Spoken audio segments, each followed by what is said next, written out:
Crazy news headlines just came out and showed that new construction home sales are off the charts, surging. And with it, the prices they're able to get. This is a huge about face than what we've been hearing the entire year so far. And get this, nearly 70% of all of those sales, a massive number of homes that just went under contract, most of them were in Florida and in Texas, the South leading the way and turning over a large number of new construction, really, to be honest, quite suddenly. Now that frightens me a little because buying a new construction home and buying it wrong is one of the most dangerous things that I think people can do. Because here's the deal. On an ongoing basis, I get 2 phone calls quite regularly. Number one, someone calls and says or comments on the channel, "Hey Jared, can you do a video on how to get the very best deal on new construction?" The second one I've been seeing more frequently is, "Jared, I bought my new house 2 years ago and I cannot sell it at this point without bringing a lot of money to the table," on the order of 5-figure sums. So today we're going to talk about who should and shouldn't buy new construction homes, specifically here throughout Florida. But I think if you're watching this from some other state, it'll massively benefit you as well. And look, after 23 years in this business and over 3,000 home sales, I'm not anti-new construction. I'm a fan of new construction. It can be fantastic, but only if you buy smart. And the problem is, most people get caught up in the excitement and the new smell and the beautiful models, and they make costly mistakes that are absolutely avoidable. So if you're already shopping or even you're thinking about it, stick around, because by the time we're done, you'll know exactly what pitfalls to avoid, as well as a few floating lies and misconceptions that are in the market that we're going to set straight, many of them right here on the YouTubes that are just not true. And most importantly, I'm going to give you my insider tips on how to make a good decision and land yourself the best deal. So if you're for it, let's get into it. Now let's start with the largest mistake that I see new construction buyers make. And honestly, this one alone could save you tens of thousands of dollars. The biggest mistake is not thinking about reselling your home, what it will look like to exit before you buy. Now I get it. You walk into the model home, you smell the new construction smell, you see those beautiful countertops, all those amazing architectural upgrades, and you're thinking to yourself, this is our dream home. But here's what you need to ask yourself going in. What's going to make this house stand out 5 or even 7 years from now when I need to sell it? And how do I look in that financial picture? Because here's the reality of our marketplace, particularly in the South and around Orlando specifically, there are thousands and thousands of homes going up. Builders are putting up massive neighborhoods across Orlando and specifically, as I mentioned, Florida and Texas. If you buy one of these run-of-the-mill houses in a community with no scarcity, no unique amenities, and dozens of resales are hitting the market every month, it can be a tough resale game. That's just a fact in the marketplace. Now, on the flip side, if you're buying into a well-planned, high-demand community with something scarce or intriguing, maybe great schools, a lagoon, golf, lake access, some truly limited, unique architectural features, or feel of the neighborhood, then you're a bit more insulated when it comes time to resell that home. The other thing to consider when you go to sell, you're not just competing with other resale homes, you're competing with other builders who still might be building in your area, might even be in your same neighborhood. And guess what? New almost always beats resale when it comes to attracting buyers. And here's another thing that's absolutely critical. You have to be careful about overbuilding in an ordinary neighborhood. And I'm not saying don't skip out on the neighborhoods without the scarce features, but if you do buy in a community that's a bit more basic, make sure you are completely careful with how much you put into the house. I see this mistake all the time. Buyers get carried away, they go to the builder's design center, and before they know it, their home price plus the lot premium plus the upgrades ends up being 18, 20, 30% above the base price. That is a home buying pitfall that can punish you for years. My friends, builders are very clever at running the prices up. They'll take something as simple as a lot premium. And let's say that in this neighborhood, all the interior lots have a $15,000 premium, but then they'll put a pond on the edge of the neighborhood. They'll cut that lot that's on the pond in half and charge you a $95,000 premium for that lot. And your house is way more expensive than most of the homes in the area, and no buyer is going to give you that premium on the way out. Hear me on this. Even appraisers that I've talked to quietly admit that they can barely get some of these properties to appraise because the builder is stretching the value so far. And my friends, you will not see it and feel it until you try and resell that home. And I get it. I get it. A lot of buyers think if I don't put these upgrades in my house now, they'll never happen. And that's exactly how people spending way over market in the heat of the moment. And honestly, they don't even notice. The truth is that those big premiums and markups are a gold mine for the builder, but they can become a huge burden for you later. You must be smart about it. Kind of on this line, something that most people often don't realize is builders will sometimes sell the model home. They will max it out with every single upgrade. So they'll come into an empty neighborhood. You ever wonder why does the builder sell the model and lease it back from an investor? Well, they build it to the moon, sell it at a crazy price. An investor, and they'll say to the investor, we'll rent it from you for $7,000 a month. The investor's like, yeah, I'll buy it for this crazy price. Then that becomes the flagship so that they can charge whatever they want, and the appraiser can use that model home sale as the comp or the comparable to establish really high appraised values for all the other homes that will come after it. Funny thing, but it's something you need to understand in relationship to how you plan to build your own house. You must be careful. Rule number 2, and pitfalls to avoid, and this, my friends, is a non-negotiable rule,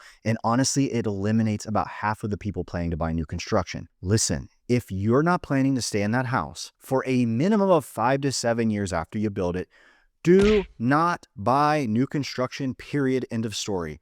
Why? Because you are paying full retail price for a new home plus a premium for being the first owner. Whether you know it or not, when you bought the home, the builder probably gave you some sweet incentives. Maybe they bought down your interest rate, covered your closing cost, threw in some appliances. But here's what actually happens when you try to sell in 2 or 3 years. Buyers can still get those exact same incentives from builders in your area. Additionally, when you initially bought it, the builder usually put a lot of those costs and expenses on top of the price. They really built it up and added it on. They didn't really pay it out of their side of the table. It just came out of the cost of sale. Here's what this looks like in real numbers. Builders are currently offering incentive packages worthy of $20,000 to $50,000 in many Florida communities. Think about it this way. To sell your 2-year-old home, you would need to likely match those incentives that could easily wipe out any equity you've built. And keep in mind, the marketplace is stable price-wise. The math is simple. If you can't commit to staying at least 5 to 7 years, new construction, my friends, is probably not for you. A pitfall number 3, a lot of people that assume new means perfect, and that is just not true. Now, I've personally flipped more than 200 homes in my real estate career. I've seen brand new builds that need serious work. I send inspectors in to personally walk these homes with clients. I've personally caught workmanship structural mistakes, plumbing got wrong, roof not sealed properly, stuff that would have cost the buyers thousands of dollars down the road. Now, people get so excited about buying new that they skip the inspection thinking, you know what? The city's got their eyes on it. Why do I need to inspect a brand new house? But here's the reality. The house was built by human beings. The house is even inspected by human beings from the city or the county. The builder's quality control process isn't perfect. I mean, we want it to be, but it's just not that. And they're trying to get these homes built quickly and efficiently, and sometimes things get missed. And as I've said, I've seen brand new homes with major issues that just had things slip through the cracks. Always get outside inspections on new builds. Get a pre-drywall inspection if possible, and definitely get a final inspection before you close. It's a few $100s that could possibly save you thousands later on. Hey, it's me interrupting myself. Need to buy or sell? Make one call, problem solved, and put 23 years of experience and nearly 4,000 satisfied home sales to work for you. Jared Jones is the way to go. Call 706-5000. Now, this next pitfall is actually a tip on how to save a lot of money. And if you want to save tens of thousands of dollars buying your house, you need to make sure you time it right. The best incentives in new construction across Florida, and I would say this is probably nationwide, is in the later stages of the build. If you buy a home from phase 1, meaning you go in, you pick the lot, you design, you build, you upgrade, you are going to pay probably the most that you would on any purchase you'll make. Now, the majority of homes for new construction, you hear about major incentives. Those are what we call late stage builds. Those are properties that the builder is facing them almost being ready, And if they do not sell them, they will have loan payments on a finished, completed home, and they've spent all the money in construction and all the labor, and they need the money back. So those are the homes that builders have in their pocket that they're most incentivized and wanting to sell. Those are homes that we walk in and we negotiate an offer for them for 2 or 3 days and get all kinds of things on them. Those are the homes that builders are sending me into my inbox every single day saying, Jared, bring us someone for this home. We want to desperately sell it. Simply put, the best way to get a great deal on new construction is wait for later stage and have a great negotiator deep dive into what's happened in that neighborhood and feel out the builder's circumstances and to go back and forth with management until the right deal is struck. That's just how it works. Pitfall number 5 is what I call the property tax trap. This one catches so many people off guard that honestly, I think it's nearly criminal that most buyers don't know about it. When you're shopping for new construction, it comes the time you pick the house,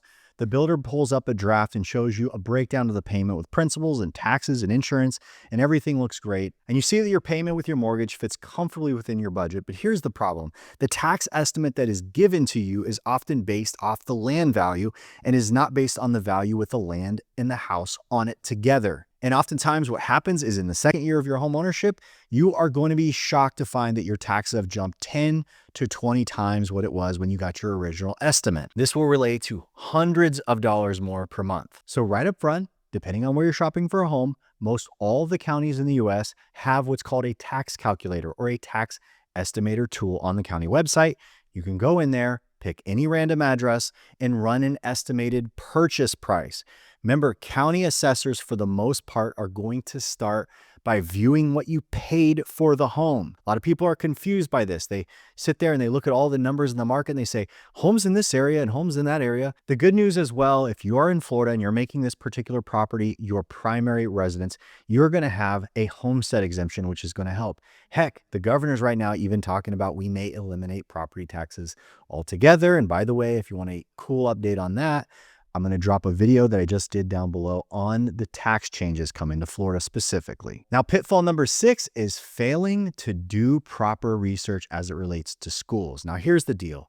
Even if you do not have kids, you need to pay attention to this because if you buy a property in the wrong school district, it can absolutely hurt your resale value if you get it wrong. Now, the deal is about 70% of homebuyers care about schools. So when it comes time to sell, you're going to be competing in a much smaller pool if the area that you buy has a school district that is lauded as not being the best. But my friends, it gets tricky with new construction because up front, these newer areas, oftentimes what happens is the school boundaries are going to change in the near future. So that beautiful new community might have been zoned for grade schools the day that you bought the house, but what happens when they build 3 more communities in the general area? The reality is that sometimes the school district has to redraw boundaries to manage capacities, and families often buy communities specifically for A-rated elementary schools only to find out years later that they've been rezoned to a C or D-rated schools because of overcrowding. So how do you overcome this?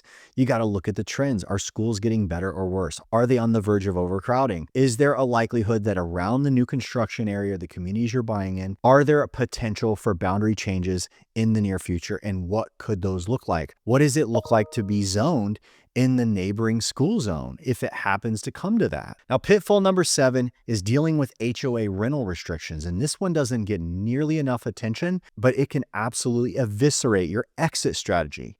Here's the deal. Most new construction communities have what's called HOAs or homeowners association. They're obviously needed because they'll maintain the common areas and keep the neighborhood looking nice, as well as organize community events, all kinds of good stuff. But a lot of these newer HOAs adopt rental restrictions, and they might limit rentals in the area to maybe no more than 10 or even 20%.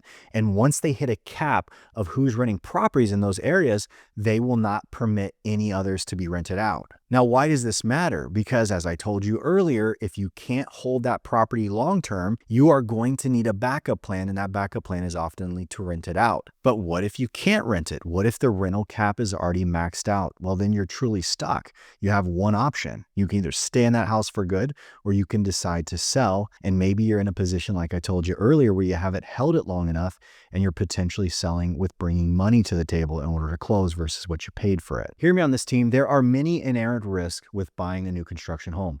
There's also a lot of crazy stories online of people who had terrible experiences, but I have to tell you and outline a few common lies and misconceptions that are often spewed in the marketplace. So here's misconception number one. Never buy new construction because all production builders are terrible and they build faulty product. And look at all these websites with such and such national builder doing a terrible job. The truth of the matter is this is simply not accurate. Every major builder has complaints, but those represent a very small percentage amongst the thousands and thousands of homes that they build annually. Hear me on this.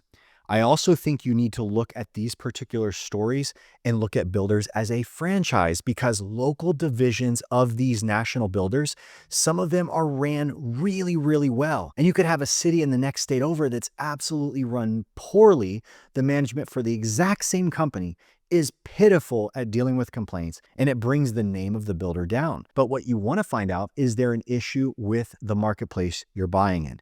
Is there a known concern? Because in most chances, I'm going to tell you, it's probably not the case. I don't have a dog in the fight. I don't care if you buy a resale or new construction. I simply would not castigate all production builders as being bad, even if I read something online that kind of makes me nervous. Misconception number two about new construction.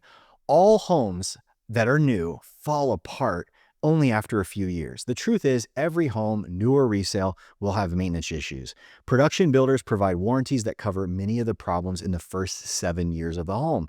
Even in the first year, many builders will actually cover a lot of cosmetic things. Here's the deal. In Florida, we have soil that expands and moves after you purchase. Building materials settle. So there's going to be a lot of things that take place in these new construction homes. It's a part of it. Now, I do understand that a lot of people love the idea that in a resale home, someone's already tested and driven that home and they know whether it's a limit or not already. And there's a track record involved. So I understand that too, but I'm going to tell you up front that this is just not the case. If you do what I told you in the pitfalls, make sure you do everything you can to make sure that the home was built right through inspections, you're going to be fine. Misconception number three is thinking that the model home is exactly what you get. The truth is that model homes are showpieces with premium finishes and massive upgrades and all kinds of interior design work, and your base price for the home you purchase won't look anywhere near that unless you spend a lot of money. It's just the way it is. Misconception number four is that new construction is always a better investment than resale. The truth is that new homes can be profitable, but only if the neighborhood and the fundamentals are strong. Some new communities carry heavy HOA and CDD fees that massively reduce the value that you present to a buyer when you go to sell that home. Resale homes in established neighborhoods may appreciate just as well or even better than new construction. You have to do your homework. Misconception number five, the builder's lender is always offering the best deal. The truth is that builder incentives can be strong, but sometimes the interest rate or the closing costs are not competitive, and they're going to tie a carrot and stick to you using their lender. But in return, they are going to have you over barrel and basically can charge you a lot of fees that you cannot control because you're kind of captive to use them. The truth is you need to shop the outside lender with the builder's lender and make the best choice for yourself in the end. So if you're considering new construction in Florida, let's talk before you fall in love with that model home. Did I help you understand the marketplace better here in Orlando? And if I did, make me this promise that when you're ready to buy or sell in Florida, you'll remember this moment and give me the opportunity to earn your business. Even outside of Orlando, I can help you by connecting you with a trusted agent. I honestly do not make these videos for ad revenue. I make them to build a relationship with you before you need me. So please, if I've added value, do me a favor and commit right now to give me a chance when the time is right. And if you haven't done so already, do me a favor, drop down below, smash the thumbs up. It'd mean a lot to me and help the channel. Consider subscribing so you don't miss these regular updates on growth, housing market, and data news across the Orlando market. Jared Jones is the way to go.